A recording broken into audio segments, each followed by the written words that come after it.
Hello and welcome back to a new video. Today I will talk to you about blocks. Blocks have an important, blocks or sometimes called pulleys, have an important function in the running of a sailing ship in particular.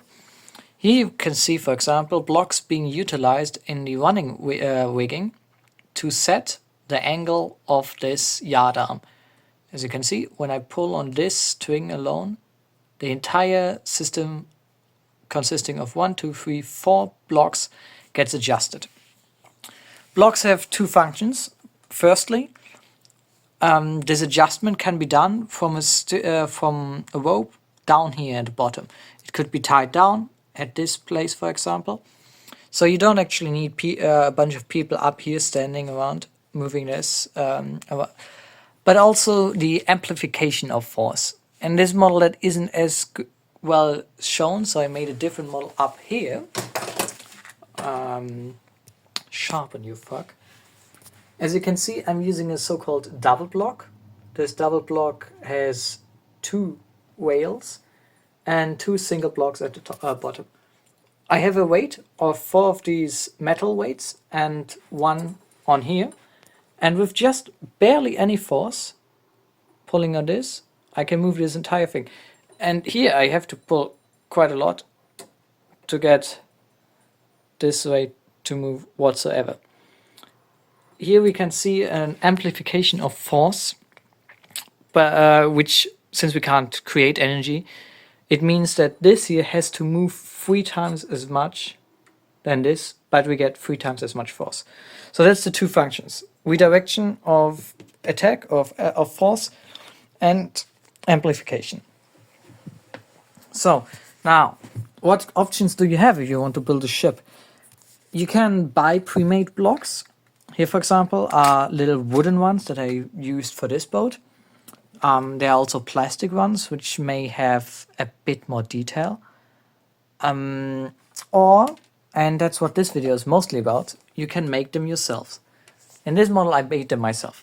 So, what you will need for this is you will need a 2mm drill bit, or 1.5 or something, but a small drill bit, a nail, some 2x6s, as in 2 by 6mm wood pieces, some wood glue, preferably watertight, because when you there is a chance that it gets wet if you put it on a moving ship. If you're not going to put it on a moving ship, you don't have to do that. And what I use here is a 2mm pipe. You can buy them at the hardware store. They look like this, if you can see it. And it's made out of brass. Brass has quite low friction, so I'm using that material. So now let me show you how it works. Unfortunately, I don't have a tripod, as you've seen by the shaky footage. So I'm going to just clamp it into this thing and hope that it doesn't break my phone. So now onto the building steps. First, what materials do you need? You need wood glue, a rounded off file, sandpaper. I like to glue my sandpaper on my desks, so it's here. A drill, a little hex drill, a small nail, like a little tagnail. You need them for model building a lot anyways. A 2mm thick rod or tube, and of course wood. I'm using 2x6, so 2mm by 6mm wood. I believe this is birch. I don't actually know.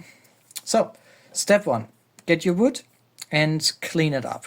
So I just put it perpendicular on a right angle to the sandpaper, moving it back and forth a little bit to clean up this edge from the last cut. So now you can see it's nice and square. Now I'm going to mark 3 around 1.50mm long segments. For this I'm going to just use this tag, this thing as this block, yes, as a reference. So now these 3 also need markings for the holes. The holes should be on the center line.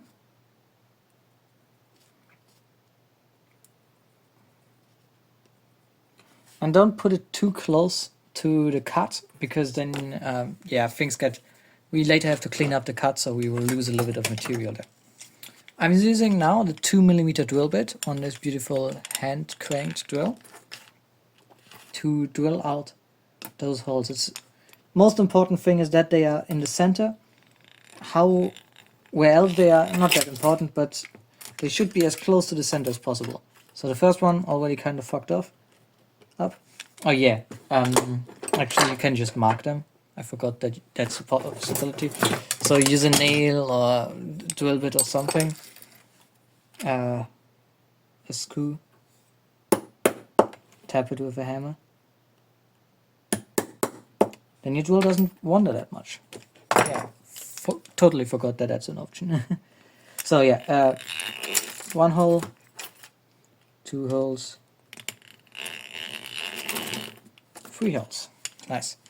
Can clean this up by just dragging it on the sandpaper a little bit and using our drill bit, our screwdriver to deburr. I think that's not the right term, but I'm just putting it in those holes to make the surfaces a little bit, the entrances a little bit wider. So now that we have these 3 holes drilled, I'm going to cut along these lines. You can use a saw, or if you're a little bit lazy like me, you can just use pliers, and be careful.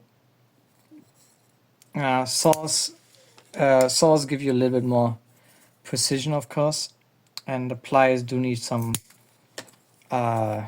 work afterwards for cleaning up. So I don't know if they're actually the lazy approach if you think about it. So now we have these 3 pieces. Again, we're cleaning the edges on the sandpaper.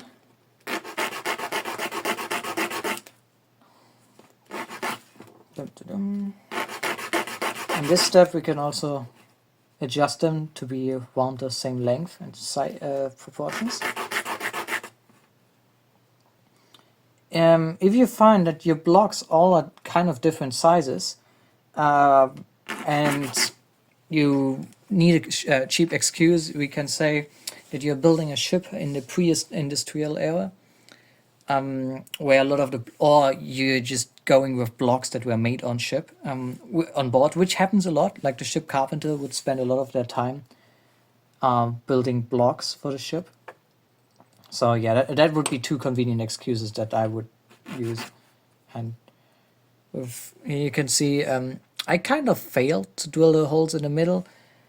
It's not a huge problem, but it does make them worse. So try to have them in the center. So now we are looking for 2 of matching length. That would be these 2. And 1 that's a different length, can be shorter, can be longer. This one is a little bit short. I'm just gonna use this piece. Oh, no, it's also short. Okay, I'm using this bit. I want to take the wound file now and file a concave thing. File it concave, yes. Like this.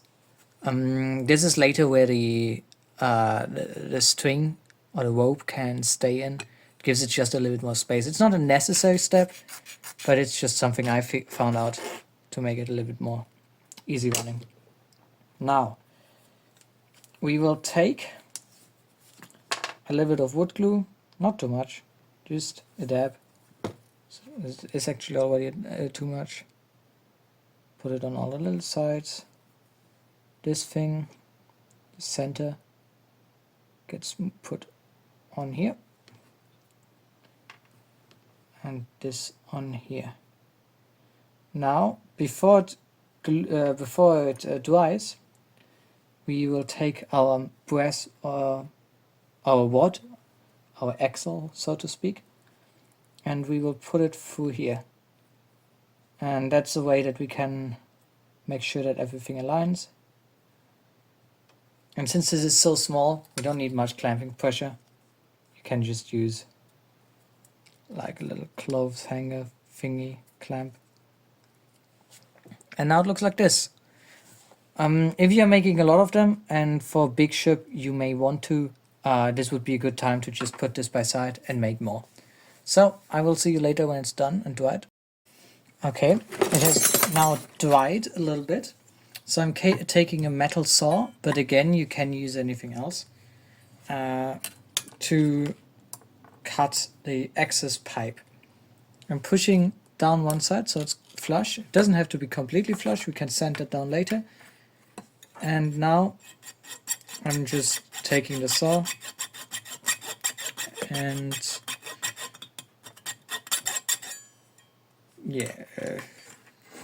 sawing. You don't have to saw all the way through actually. If you're most way through, you can just cut break it off, and it should give you a relatively even surface. Then we can put it on the sandpaper again to make it a little bit flat. Now we see one edge is a little bit longer than the other. That too, the sandpaper, a desk approach is good. Just move it in circles, back and forth. I don't know, it doesn't really matter. Now it's both relatively the same length. We now take a 1mm drill bit and we are drilling another hole through. Again, we try to hit the center. Good enough. And we are getting ourselves one of those tag nails. Tag nail is just there to add a little bit more extra strength. Can be just pushed through, but as you can see it's a little bit longer than we needed. So we are just cutting the tip off. We don't need the tip to be sharp because I've pre-drilled that hole sufficiently. So this is basically a little bolt. You can take a hammer to just hammer it flush, but that's not really necessary. Then, just to make it a little bit neater, a little bit of sandpaper on both sides. Now, the beauty finishes. This block already works, but just to make it look nicer, I'm taking a small file, and I am... Okay, let's start with these corners. So 45 degrees on this side, 45 degrees here for a few seconds. Same thing on here.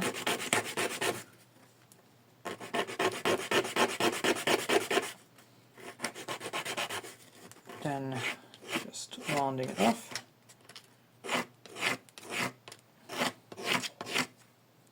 Same thing on the bottom.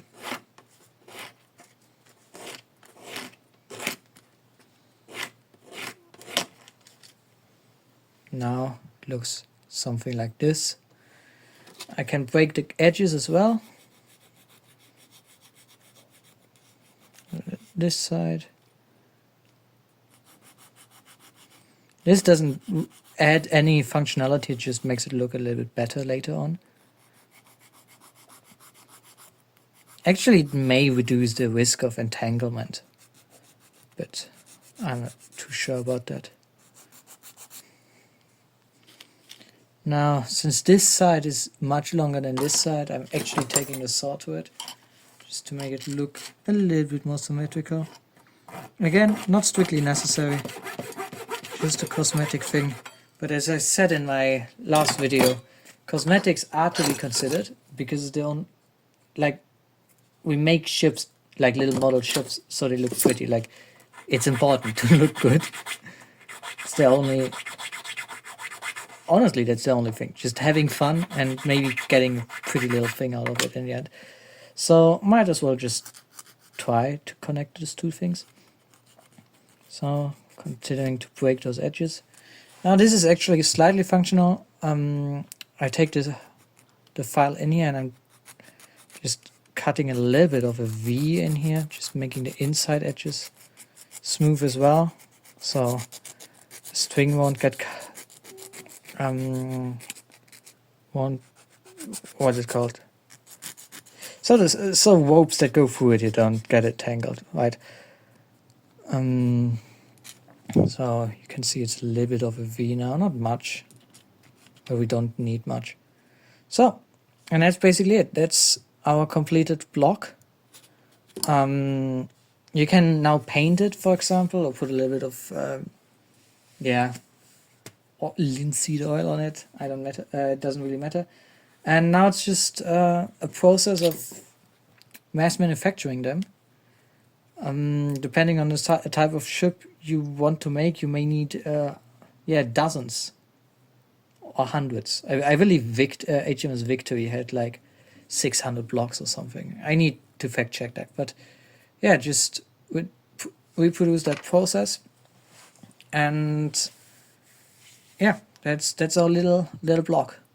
If you were to make one for bigger scale, you may want to use actually moving components instead of, right now we basically just have our string running over this not moving piece of metal, which I believe is okay, but you can feel the friction. So what you could do is, for example, use this as a bushing, cut in here, so you just have two little, if you for example use this a little bigger of a material, this isn't not cut nicely, but yeah, with an inner diameter of 2 millimeters, then you could put this pipe in here to free spin, and this way you can reduce rolling frictions. But I believe that doesn't really matter in this scale, because these things, they are cute. And adding moving parts into this scale may be problematic. It's possible, but I don't think it's worth your time. So yeah, that's how I make blocks. Yeah, if you have any questions or suggestions, I don't know, put them in the comments. Like, share, subscribe. I don't fucking know. See ya.